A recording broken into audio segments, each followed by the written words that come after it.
Assalamualaikum warahmatullahi wabarakatuh. Sekarang kita akan menjawab contoh soal keseimbangan perekonomian tiga sektor. Ini diketahui A itu ada konsumsi saat pendapatan 0,85, B itu adalah MPC, marginal propensity to consume atau kecenderungan mengkonsumsinya adalah 0,75, investasi 100, pajaknya itu adalah 20% dari pendapatan nasional. Kita tulis menjadi 0,20 Y. G, pengeluaran pemerintah itu ada 80. Di konsumsi atau C itu rumus awalnya adalah A ditambah B YD, ini untuk perekonomian dua sektor atau perekonomian sebelum pajak. Maka fungsi konsumsinya C sama dengan 85 tambah 0,75 YD. Nah, di dalam perekonomian tiga sektor, YD itu sama dengan Y dikurang T. Kita jadikan fungsi konsumsi tadi sebagai fungsi dari Y. C sama dengan 85 ditambah 0,75 YD. C sama dengan 85 tambah 0,75 dikali Y dikurang T. Untuk menyatakan YD itu adalah Y dikurang T, menjadi C sama dengan 85 ditambah 0,75 dikali Y dikurang 0,20 Y. 0,20 Y adalah pajak. Maka kita C sama dengan 85 tambah 0,75 dikali 0,80.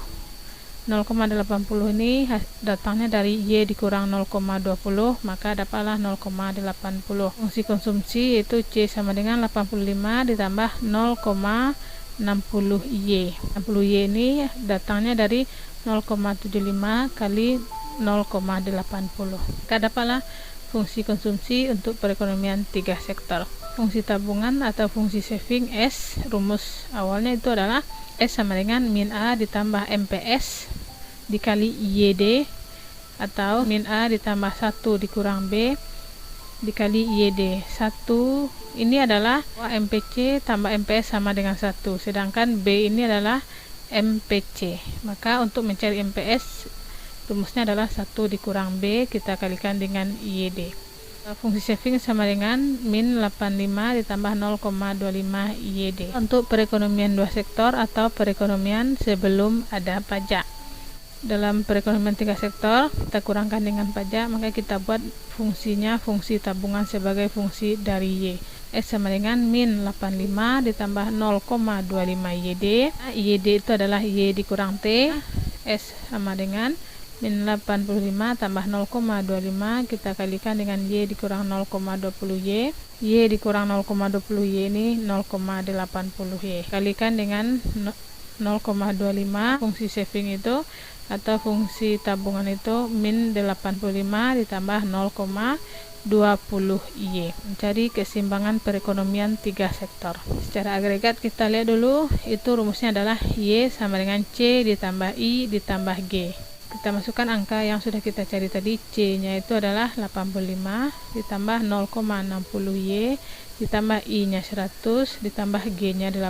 Maka 85 kita tambahkan 100, kita tambahkan 80, dapatnya 265. Ini kita 0,60 kita turunkan, kita sederhanakan, kita taruh dia ke kiri. Karena dia pindah ke kiri, maka tanda tambah ini akan menjadi min. Dia akan menjadi Y dikurang 0,60 Y sama dengan 265. Maka Y dikurang 0,60 dapatlah 0,40 Y sama dengan 265. Y saja itu adalah 265 dibagi 0,40, dapatlah dia Y nya itu atau pendapatan nasional atau keseimbangan secara agregat itu adalah 66,5. Nah, kita lihat lagi keseimbangan secara suntikan sama dengan bocoran. Ya, di dua sektor, suntikan dan bocoran itu adalah I sama dengan S. Sekarang kita di tiga sektor, I ditambah G sama dengan S ditambah T. G ini adalah pemerintah, sedangkan T itu adalah ada pajak. Maka keseimbangan suntikan dan bocoran menjadi I ditambah G sama dengan S ditambah T. I nya 100, G nya itu 80, sedangkan S itu fungsi saving min 85 ditambah 0,20 Y tambah 0,20 Y. 0,20 Y ini adalah pajak ya. 100 tambah 80, 180. Maka min 85 tambah 0,20 tambah 0,20 itu adalah 0,40 Y. Kita pindahkan tempatnya, ini plus, kalau dia ke kiri akan menjadi min. Min 0,40 Y sama dengan min 85 ditambah ini plus juga, kalau ke kanan dia akan menjadi min juga. Jadi dapatlah min 85 min 180, maka dapat hasilnya min 0,40 Y sama dengan min 265 Y saja. Kita bagi min 265 dibagi 0,40, timbangan secara suntikan dan bocoran itu 662,5. Jadi sama hasilnya dengan secara agregat tadi. Kita bisa menggambarkan kurva keseimbangan secara agregat dan secara suntikan dan bocoran. Untuk menggambar kurva keseimbangan secara agregat, kita cari dulu kemiringan garis atau garis konsumsinya. Kita bisa menggambar dua garis sebelum pajak dan setelah pajak. Kemiringan garis konsumsi sebelum pajak itu adalah Y sama dengan C. C-nya itu adalah yang sebelum pajak. Sebelum pajak itu Y sama dengan YD. Langsung kita kurangkan. Y dikurang 0,75 YD, 0,25 Y atau YD. Ini 85 tetap kita turunkan. Maka Y saja adalah 85 dibagi 0,25 dapatnya 340. Sekarang kita lihat lagi kemiringan garis konsumsi setelah pajak. Kemiringan garis konsumsi setelah pajak itu rumusnya sama, Y sama dengan C, tapi yang kita masukkan C-nya itu adalah setelah kita kurangkan dengan pajak, maka dapatlah Y-nya itu adalah 85 dibagi 0,40, dapatnya Y-nya itu adalah 212,5. Kita gambarkan, hasilnya akan seperti ini.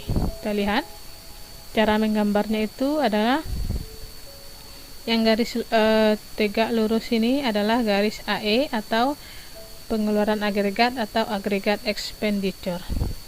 Sedangkan untuk garis mendatar ini adalah garis Y, itu garis pendapatan nasional. Syarat keseimbangan yaitu Y garis Y sama dengan AE. Ini dia yang warna hitam, ini sudut 45 derajat. Itu adalah garis keseimbangan Y sama dengan AE. Saat pendapatan 0, maka konsumsi itu adalah 85.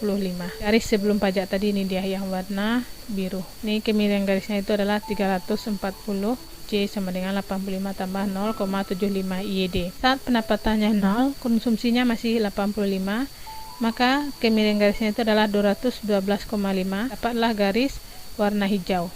Itu adalah kemiringan garis atau garis konsumsi setelah pajak. Yang biru sebelum pajak, sedangkan yang hijau adalah setelah pajak. Investasinya 100 ditambah pengeluaran pemerintahnya 80, maka kita tambahkan 180, 85 kita tambahkan 180, maka dapatlah 260. Maka dari 260 pengeluaran ini, pendapatan nasionalnya itu adalah 662,5. Kita tarik garis ke atas sampai pada batas garis Y sama dengan AE. Nah, inilah dia keseimbangan C ditambah I ditambah G. Inilah dia keseimbangan perekonomian tiga sektor itu warna merah. Dia keseimbangan perekonomian tiga sektor itu yaitu C tambah I tambah G saat pengeluarannya 265 dan pendapatan nasionalnya itu adalah 662,5. Ini dia titik E atau titik equilibrium atau timbangan perekonomian tiga sektor tersebut. Sekarang kita menggambar kurva keseimbangan secara suntikan dan bocoran. Kita cari dulu kemiringan garis tabungan. Dalam suntikan dan bocoran ini kita juga bisa menggambar kemiringan garis tabungan sebelum dan sesudah pajak. Kalau kemiringan garis tabungan sebelum pajak, kita masukkan fungsi savingnya itu adalah yang sebelum pajak.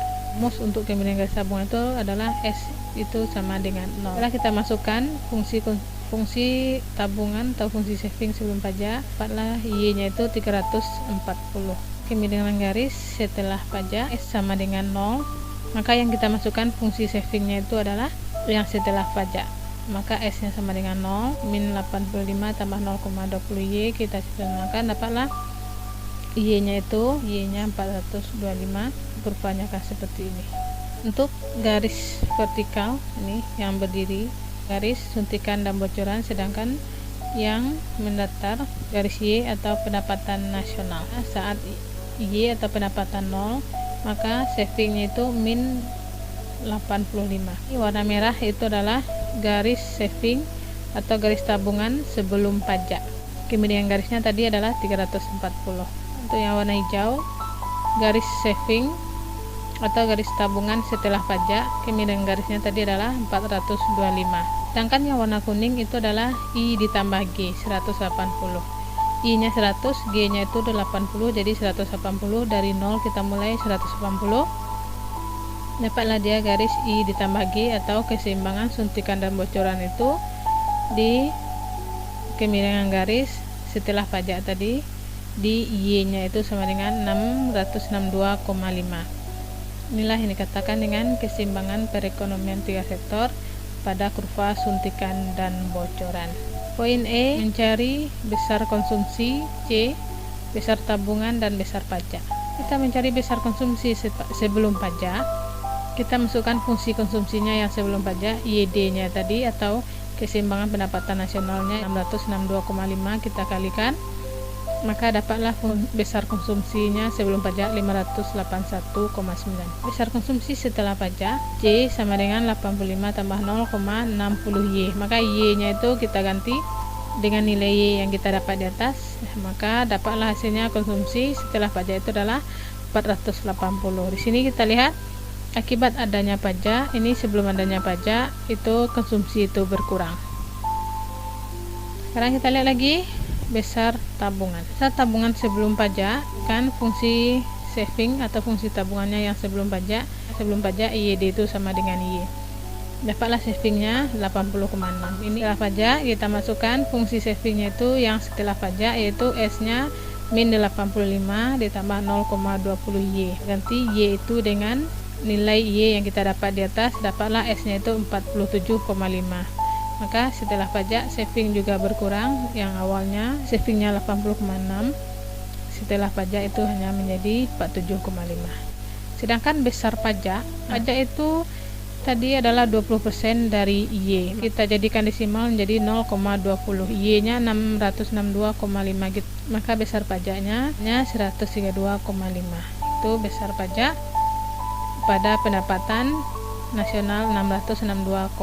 Poin F, jika full employment tercapai saat pendapatan nasional 3.000, tentukan perubahan pajak dan investasi. Full employment ini adalah kesempatan kerja penuh, ya. Kita mencari perubahan investasi dengan rumus agregat. Kita masukkan Y sama dengan C ditambah I ditambah G. Y, C kita masukkan yang setelah pajak tadi, ya. Kita cari adalah I, maka kita tinggalkan I. Nah, Y nya kan 3.000 tadi, maka semua Y kita ganti dengan 3.000. Ini Y nya 3.000, ini juga Y nya 3.000. Kita sederhanakan 165, 0,60 kali 3.000 dapat 1.800 ditambah I. Sederhanakan lagi, 3.000 turun, 165 ditambah 1.800 dapat 1.965 tambah I. Yang akan kita cari adalah I. I kita taruh di kiri karena dia menyeberang sama dengan ini, di sini plus maka dia akan jadi min. Begitu juga dengan pendapatan nasional, kita taruh di kanan karena dia plus, di sini juga akan jadi min. Kita kurangkan, dapatlah hasilnya I nya itu adalah 1035. Artinya adalah jika full employment tercapai saat pendapatan nasional itu 3.000, maka investasinya harus sebesar 1.035. Ini perubahan pajak. Itu pajak tadi adalah 20% dari pendapatan nasional, maka langsung kita kalikan saja dengan 3.000, maka pajaknya harus 600. Kalau kita mau pendapatan nasionalnya 3.000, maka pajaknya harus 600. Kira-kira begitu pembahasan untuk contoh soal perekonomian 3 sektor. Saudara boleh cari referensi yang lain untuk memperluas ilmu pengetahuan. Terima kasih.